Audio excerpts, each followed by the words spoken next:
में अभी हम लोग पढ़ रहे हैं pandas, Python for data science में हम पढ़ रहे हैं अभी पांडास, जिसमें हम काफी सारी चीजें देख चुके हैं। आज हम देखेंगे कि हम दो डेटा फ्रेम्स को किस तरह से कॉन्केट कर सकते हैं। कुल मिला के कॉन्केट फंक्शन हम आज की वीडियो में डिस्कस करेंगे। उसको हम किस किस तरह से यूज कर सकते हैं, किस तरह से अलग अलग पैरामीटर्स पास कर सकते हैं, ठीक है ना। अब हमें नॉर्मली ये जो ऑपरेशन करना है किसी सीएसवी फाइल पर ही करना है, लेकिन अगर आपको अच्छी तरह से समझ में आ सके कि हम दो छोटी छोटी टेबल्स की हेल्प से, टेबल्स के कहने का मतलब ये है कि हम दो छोटे छोटे डेटा सेट्स की हेल्प से हम क्या समझेंगे कि हम किस तरह से कॉन्केट फंक्शन को अप्लाई कर सकते हैं, वही चीजें हमारी हम सीएसवी फाइल्स पर भी अप्लाई कर सकते हैं, ठीक है ना। तो यहाँ पर हमने लिया है एक डिक्शनरी ली है, ठीक है, D1, जिसमें 3 कॉलम से हमारे नेम, एज और क्वालिफिकेशन। या हम यूं बोल सकते हैं कि नेम एक की है, उसकी ये वैल्यूज है, एज एक की है जिसकी ये वैल्यू से, क्वालिफिकेशन एक और की है जिसकी ये वैल्यू से। अगर हम इसी को डेटा सेट के फॉर्म में व्यू करें तो हम इसको यही बोल सकते हैं, नेम एक कॉलम है, एज दूसरा कॉलम है और क्वालिफिकेशन तीसरा कॉलम है जिसकी ये क्या है, वैल्यूज है। इसी तरह से मेरा दूसरा डेटा सेट हो गया, ठीक है ना। अभी ये सिर्फ डिक्शनरीज हैं, ठीक है, अभी ये दोनों क्या है, डिक्शनरीज हैं। इसको हमने क्या किया है, डेटा फ्रेम में कन्वर्ट किया। ये चीज हमने जब हमने पांडास का इंट्रोडक्शन देखा था तभी समझ लिया था। तो हमने क्या किया है, पहले D1 को डेटा फ्रेम में कन्वर्ट किया है और DF1 में असाइन कर दिया है। तो DF1 मेरी एक डेटा फ्रेम है, DF2 मेरी दूसरी डेटा फ्रेम है, जिसमें क्या है, हमारी इस डिक्शनरी, इस D2 को हमने क्या कर दिया है, कन्वर्ट कर दिया है डेटा फ्रेम में, ठीक है। तो अब हमारे पास ये दो डेटा फ्रेम्स है, तो पहले हम इन दोनों डेटा फ्रेम्स को देखते हैं किस तरह से दिखेंगी। तो हम क्या कर रहे हैं, इसी को रन कर रहे हैं, ओके। तो इस वाले को अगर हमने रन किया तो आप देख सकते हैं ये हमारी पहली डेटा फ्रेम है, ओके, जो डेटा सेट के फॉर्म में हमारे पास आ चुकी है, ओके।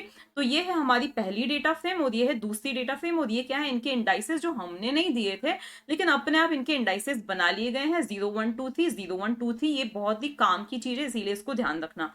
आप चाहो तो इनको समझने के लिए आप क्या कर सकते हो, इनको नोट भी कर सकते हो। इनको समझने के लिए ये सारी चीजें नोट भी करके रख सकते हो, ठीक है। अभी ये दोनों जो डेटा फ्रेम्स है, सॉरी यहाँ पे मुझे क्या करना है, DF2 लगाना है। ऐसा क्यों, क्योंकि यहाँ पे दोनों ही डेटा फ्रेम्स आ रहे हैं। ये देखिए, इनको हमने कर दिया है, ओके। तो ये है हमारी पहली डेटा फ्रेम और ये क्या है, मेरी दूसरी डेटा फ्रेम। अभी इनका ये जो डेटा है ना बिल्कुल अलग अलग है। सोना की क्वालिफिकेशन यहाँ पे BEA और रेखा की क्वालिफिकेशन यहाँ पे MCA। तो हम ऐसा करते हैं, इसमें थोड़े से चेंजेस करते हैं, ओके। तो ये मैंने डेटा फ्रेम को थोड़ा सा चेंज कर दिया। और अभी फर्स्ट टू प्रैक्टिकल्स के लिए, फर्स्ट टू हम जो देखने वाले हैं उनके लिए आप ऐसा मत समझिए कि इन दोनों डेटा फ्रेम्स का आपस में ऐसा कोई कनेक्शन है, ठीक है। आगे हम कुछ चीजों को डिस्कस करेंगे तो हमें समझ में आएगा कि इन डेटा फ्रेम्स के बीच में क्या कनेक्शन है। तो फर्स्ट ये है जिसमें हम सिंपली क्या करना चाहते हैं, इनको कॉन्केट करना चाहते हैं, ओके। तो यहाँ पर मुझे क्या लिख देना है, यहाँ पर आकर हम लिखते हैं एक और नई डेटा फ्रेम ले रहे हैं DF नाम से, ठीक है। इज इक्वल्स टू, मैंने यहाँ पे लिख लिया है PD dot concat, okay. PD मतलब हमारा वो पांडास को डिनोट कर रहा है, कॉन्केट। और यहाँ पर मुझे क्या करना है, ऐसे लिस्ट के फॉर्म में, लिस्ट के फॉर्म में मुझे देनी है पहले DF1, ठीक है। उसके बाद मुझे देनी है DF2, ठीक है। इसके बाद यहाँ पर मैंने लगाया कॉमा। और फिर मुझे क्या करना है, चलो अभी हम दूसरे पैरामीटर्स पास नहीं करते हैं, सिंपली मैंने दे दिया है DF1 DF2 दे दिया है, ओके। अब मैं क्या करती हूँ, इस DF को भी यहाँ पे प्रिंट करवाती हूँ। तो यहाँ पे मैंने क्या लिख दिया है, DF लिख दिया है। इसको हमने किया रन। तो यहाँ पर आप देख सकते हो कि क्या हुआ है, पहले आई है हमारी फर्स्ट वाली डेटा फ्रेम, ठीक है। तो ये वाली डेटा फ्रेम आ गई है। उसके नीचे वर्टिकली, यहाँ पे हम क्या बोल सकते हैं, ये वर्टिकल कॉन्केटनेशन है, ठीक है, क्योंकि एक के नीचे दूसरी आ चुकी है, स्टैकिंग हुई है, ठीक है। तो यहाँ पर क्या हुआ है, यहाँ पर एक के नीचे दूसरी डेटा फ्रेम आ चुकी है। तो ये क्या है, 0123 इसके इंडाइसेस, और इसी तरह से 0123 दूसरी वाली जो फ्रेम है इसके इंडाइसेस। आप ये इमेजिन कर सकते हो कि ये वाली जो डेटा फ्रेम थी किसी एक क्लास की थी, या क्लास तो नहीं बोल सकते हैं, ये वाली डेटा फ्रेम किसी एक डिपार्टमेंट की थी, और दूसरी जो डेटा फ्रेम थी वो क्या थी, किसी दूसरे डिपार्टमेंट की थी, ठीक है ना। इन दोनों को हमने क्या किया है, कॉन्केटनेट किया है, ओके। अब हम एक काम करते हैं, अब इसमें हम अलग अलग पैरामीटर्स लेके देखते हैं, ठीक है। यहाँ पर मैंने क्या किया है, तो हम लिख लेते हैं। देखो आप अगर नोटिस करें तो यहाँ पर क्या आ रहा है, 0123 0123 आ रहा है, ठीक है। अगर मैं यहाँ पे लिख देती हूँ इग्नोर इंडेक्स, तो यहाँ पे मैंने लिखा ignore underscore index is equals to true, ठीक है। टी कैपिटल होना चाहिए, ये मैंने दिया, ओके। सॉरी मैंने टी कैपिटल नहीं लिखा है, तो यहाँ पे टी को लिखा मैंने कैपिटल, ठीक है। इसको अब हम रन करके देखते हैं तो क्या आउटपुट आ रहा है। तो यहाँ पर अब आप देख सकते हो कि पहले क्या हो रहा था, पहली वाली डेटा फ्रेम के इंडाइसेस 0123 आ रहे थे, फिर दूसरी वाली डेटा फ्रेम के इंडाइसेस 0123 आ रहे थे, ठीक है। यहाँ पर ignore index is equals to true लिखने पर क्या आ रहा है कि ये नई डेटा फ्रेम के अपने इंडाइसेस बनाकर क्या किए हैं, 0 1 2 3 4 5 6 7 असाइन कर दिए गए हैं। ठीक है, तो ये हुआ हमारा एक पैरामीटर। ओके, तो इसको आप नोट कर सकते हैं। अब हम देखते हैं दूसरा पैरामीटर। तो दूसरे पैरामीटर में हम इसको हटा के, इसको हटाना पड़ेगा उसके लिए। तो कीज इज इक्वल्स टू, मैंने यहाँ पे लिख दिया है, जैसा कि मैंने बोला था पहली डेटा फ्रेम मान लिया सीएसई डिपार्टमेंट की, किसी एक डिपार्टमेंट की, D1 डिपार्टमेंट की, दूसरी डेटा फ्रेम जो है वो D2 डिपार्टमेंट की है। तो यहाँ पर मैं दे सकती हूँ कीज इज इक्वल्स टू, यहाँ पे पहले मैंने दे दिया है सपोज D1, ओके, और इसके बाद कॉमा लगा के मैंने दे दिया है यहाँ पे D2 दे दिया है। ओके, अब हम इसको रन करके देखते हैं। तो यहाँ पर हम देख सकते हैं आउटपुट कुछ इस तरह से आ रहा है। ये D1 डिपार्टमेंट, इसका नाम यहाँ पे असाइन कर दिया गया है, और D2 डिपार्टमेंट इस वाली डेटा फ्रेम का नाम असाइन कर दिया गया है। ठीक है ना, इसको हम इग्नोर इंडेक्स के साथ में नहीं वर्क, ये इग्नोर इंडेक्स के साथ में वर्क नहीं कर सकता है। ठीक है, तो ये हमने देख लिया कि हॉरिजॉन्टली किस तरह, सॉरी वर्टिकली किस तरह से जो डेटा फ्रेम्स हैं वो कॉन्केट होती हैं। मतलब इनका जो डिफॉल्ट एक्सेस होता है वो क्या होता है, 0 होता है। इसका मतलब क्या है कि वो जो डिफॉल्ट कॉन्केटनेशन होता है वो क्या होता है, रो वाइज होता है। ठीक है, अगर मैं यहीं पे कर देती हूँ, यहाँ पर कर देती हूँ, इसको हटाया मैंने, ठीक है, यहाँ पे लिख दिया मैंने एक्सेस इज इक्वल्स टू 1 लिख दिया। ओके, अब इसको मैंने किया रन। तो अब हमारा जो आउटपुट है वो कुछ इस तरह से आ रहा है। पहली वाली डेटा फ्रेम बिल्कुल नेम एज क्वालिफिकेशन पूरी जो उसकी वैल्यूज थी वो आ गई। ओके, दूसरी वाली जो डेटा फ्रेम है नेम एज एंड क्वालिफिकेशन वो आ गई है। ठीक है, अब हम क्या करते हैं कि कुछ रिलेटिव, मतलब मान लिया पहली वाली जो डेटा फ्रेम है, क्योंकि जो अगर हम क्या कर रहे हैं हॉरिजॉन्टल कॉन्केट कर रहे हैं, इसका मतलब क्या है कि उनके बीच में कोई रिलेशन होना चाहिए। मतलब हम ऐसी डेटा फ्रेम्स ले जिनके बीच में कोई रिलेशन है। मान लिया एक हमारी कोई CSV फाइल है जिसमें मूवी और उसकी डिटेल्स है, ठीक है, और मूवी का कोई ना कोई नाम होगा, मूवी का नाम, उसकी डायरेक्टर का नाम, उसका जैनर, ये सारी चीजें हैं। दूसरी डेटा फ्रेम है जिसमें मूवी का नाम और उसकी रेटिंग है बस। ठीक है, अब मुझे उन दोनों को कॉन्केटनेट करना है। ओके, तो हम किस तरह से कर सकते हैं, तो मान लिया कि एक जो डेटा फ्रेम है उसमें क्या रहेंगे, ये नेम्स रहेंगे, एज रहेगी। ओके, दूसरी जो डेटा फ्रेम है उसमें क्या रहेंगे, यही वाले नेम्स रहेंगे। ओके, ध्यान देना, यही वाले नेम्स रहेंगे। ओके, तो हम एक काम करते हैं, इसी को कॉपी कर देंगे। तो यही वाले हमारे क्या रहेंगे, नेम्स रहेंगे। ओके, और हमारी दूसरी इस डेटा फ्रेम में क्या रहेंगी, उस पर्सन की क्वालिफिकेशंस रहेंगी। ओके, तो इसको मैंने पेस्ट कर दिया यहाँ पे, और नेम में क्या चाहती हूँ कि यही रहने चाहिए। ओके, तो यहाँ पर ये मैंने यहाँ पे नेम कॉपी किए और यहाँ पे क्या कर दिए हैं, पेस्ट कर दिए। जैसा कि मैं आपको बोल रही हूँ कि एक वाली डेटा फ्रेम में क्या रहेंगे, मूवी का नाम, उसका जैनर, ये वो जो भी चीजें हैं। दूसरी डेटा फ्रेम में क्या रहेंगे, मूवी का नाम और उसकी क्या रहेगी, रेटिंग रहेगी। ओके, मूवी का नाम रेटिंग, मूवी का नाम रेटिंग, ऐसे रहेगी। तो ये हमारी क्या है, दो डेटा फ्रेम्स हैं, इनको मुझे क्या करना है, कॉन्केटनेट करना है। ओके, तो अब अगर मैं इसी पे क्या करती हूँ, इसी चीज को मैं फिर से क्या करती हूँ, रन करती हूँ। तो अब हम देखते हैं कि आउटपुट क्या आ रहा है। तो इसको मैंने किया रन, तो आप देख सकते हो कि पहली वाली डेटा फ्रेम में ये नेम एज क्वालिफिकेशन था, ये आ गया। फिर क्या आया है, नेम आया है, क्वालिफिकेशन आया है। इसमें आपको कुछ चीजें, कुछ कमियां लग रही होगी कि नहीं ऐसा नहीं होना चाहिए था, ऐसा होना चाहिए था। तो जब हम मर्ज देखेंगे तो आपको ये कंसेप्ट भी क्या हो जाएगा, क्लियर हो जाएगा। अभी हमें कॉन्केट को ही पढ़ना है अच्छी तरह से। ठीक है, तो ये आपने देख लिया कि एक्सेस इज इक्वल्स टू 1 देने से क्या हो रहा है।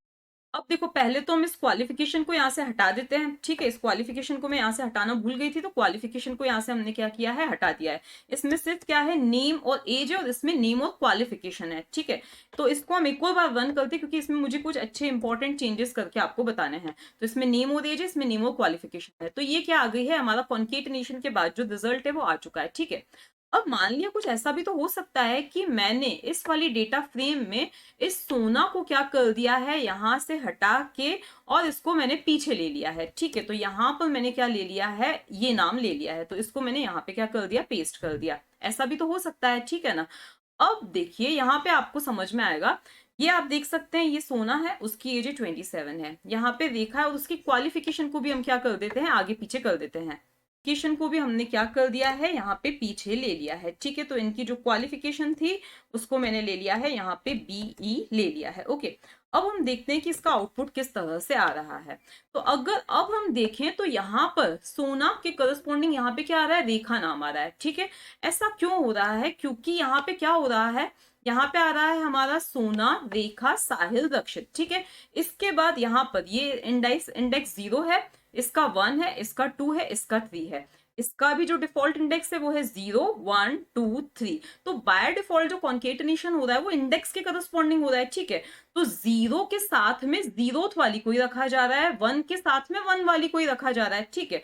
जीरोथ के साथ में जीरोथ वाली को रखा जा रहा है, 1 के साथ में 1 वाली को रखा जा रहा है। तो ऐसा ना हो उसके लिए हम क्या कर सकते हैं, यहां पर दे सकते हैं इंडेक्स। तो इसका इंडेक्स आप नहीं भी दो तो इसका डिफॉल्ट इंडेक्स क्या आ जाएगा, 0 1 2 3 आ जाएगा। लेकिन हम दे देते हैं इसका इंडेक्स है 0 1 2 3, ठीक है। इसके कहने का मतलब ये है कि इसका जो इंडेक्स है, मतलब हमारी फर्स्ट रो का इंडेक्स 0 होगा, देन 1 होगा, देन 2 होगा, देन 3 होगा। लेकिन मैंने क्या किया है कि ये थोड़ा सा आगे पीछे कर दिया है, ठीक है। 0 किसका है, सोना का है, ठीक है, और 1 किसका है, रेखा का है। तो यहां पर मैं कॉमा लगाकर देती हूँ, इंडेक्स इज इक्वल्स टू पहले 1 दे देती हूँ, फिर 0 दे देती हूँ, फिर 2 दे देती हूँ, फिर 3 दे देती हूँ, ठीक है। ये जो अप्रोच है आपको बिल्कुल भी अच्छा नहीं लग रहा होगा। इसका रीजन ये है कि ये तो छोटा सा डेटा सेट है। अगर बड़ा डेटा सेट होता है, कोई सीएसवी फाइल हम रीड कर रहे हैं, तो उस केस में हम क्या करेंगे, तो देखो उसी के लिए हम आगे देखेंगे मर्ज फंक्शन को। ओके, तो यहाँ पर अब अगर मैं इसको रन करती हूँ तो अगर अब आप आउटपुट देखते हो तो देखो बिल्कुल सही आ रहा है, ठीक है।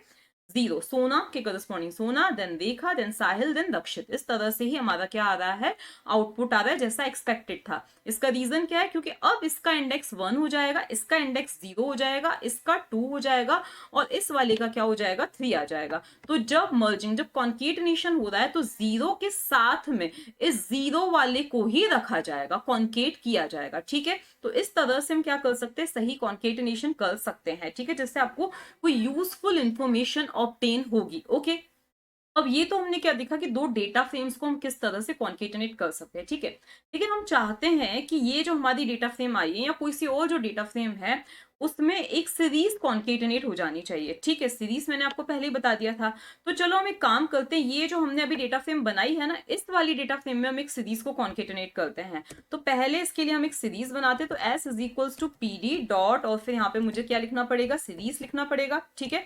इसके बाद सपोज यहाँ पे मुझे क्या देना है, सिटी नेम्स देने हैं, या चलो ए बी सी डी उनकी ग्रेड्स देनी है। ओके, तो यहाँ पे मैंने पहले लिख दिया कैपिटल ए, उसके बाद में मैंने लिखा है यहाँ पे कैपिटल बी। ओके, यहाँ पे हमने लिख दिया कैपिटल बी, उसके बाद यहाँ पे मैंने लिख दिया है कैपिटल सी, और लास्ट में मैंने यहाँ पे लिख दिया है कैपिटल डी, ठीक है।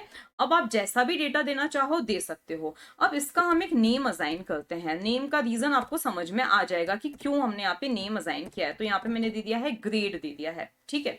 अब मैं क्या करना चाहती हूँ, मैं एक नई डेटा फ्रेम बनाना चाहती हूँ, या डीएफ इज इक्वल्स टू ही मैं यहाँ पे लिख रही हूँ पीडी डॉट कॉन्केट। ओके, क्या लिखेंगे हम, पीडी डॉट कॉन्केट लिखेंगे। अब मुझे क्या क्या कॉन्केटनेट करना है, तो मुझे जो ओरिजिनल मेरी डीएफ थी, ठीक है, उसी में मुझे किसको कॉन्केट करना है, इस एस को कॉन्केट करना है, ठीक है। और फिर मुझे क्या करना है, डीएफ को डिस्प्ले करवाना है। ओके, तो अब हम देखते हैं हमारा आउटपुट क्या आ रहा है। मुझे क्या देना पड़ेगा यहाँ पे, ये जरूरी है कि मैं एक्सेस इज इक्वल्स टू 1 दूं। क्यों, क्योंकि यहाँ पे मैं हॉरिजॉन्टल ही कॉन्केटनेशन चाहती हूँ। उसका रीजन आपको समझ में आ जाएगा कि हम हॉरिजॉन्टल ही क्यों चाहते हैं, ठीक है। तो अगर आप वर्टिकल करते हो तो सही आपको रिजल्ट नहीं मिलेगा। आप क्या चाहते हो कि ये जो आपकी डेटा फ्रेम थी उसी में एक और कॉलम ऐड हो जाना चाहिए, जो कि क्या है, ग्रेड, जिसका नाम है, जैसे कि सीरीज थी जिसका नाम था ग्रेड, और उसकी वैल्यूज हमने क्या दी थी, ABCD दी थी। तो कॉन्केट से रिलेटेड जो इंपॉर्टेंट चीजें थी वो आज हमने डिस्कस कर ली। अब हम देखेंगे नेक्स्ट वीडियो में मर्ज फंक्शन किस तरह से वर्क